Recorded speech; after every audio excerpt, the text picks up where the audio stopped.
जी बिल्कुल, इस टाइम मैं मौजूद हूँ चनियोट के सलारा रोड पे, मोहल्ला अहमदपुर में। यहाँ पे बात की जाए तो बल्दिया की नहली यहाँ पे पहुँच चुकी है। जी बिल्कुल, इस टाइम मेरे साथ एक शहरी मौजूद है, उनसे बात करते हैं। जी बताइएगा कि ये कौन सा आपने जनाजा इसका एहतजाज किया है, इसका क्या मकसद है और आपको क्या तंगी पहुँचती है? जी बादशाह तंगी यही पहुँच रही है। देखो ना, जनाजा गिरा के इतनी अमाम बड़ी तंग है। इतना इतना गोडे गोडे पानी खड़ा तोड़ बाजारां तक, साढ़े कोठे गिर रहे हैं। सारे दे अगे असीं रो पिट रहे हैं। साड़ी किसी ने 2 साल हो गए, बड़िया दरखास्तां दित्तियां, बड़ा जाके हथ भी बद्धे, मिन्नतां भी कीतियां, साड़ी किसी ने गल सुनी।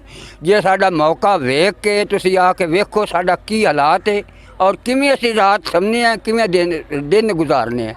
साडी बहुत बीमारी इतनी फैल गई है, कोई हिसाब ही कोई नहीं। मेहरबानी जी कर। जी बिल्कुल, हमने शहरी की बात सुनी और शहरी का ये कहना है कि हमारे मकान और गलियां पानी नुकसान पहुंच रहा है, और उनका ये कहना है कि हमने 101 दफ़ा दरख्वास्त दी है, हमारी कोई बात नहीं सुनी जा रही। जी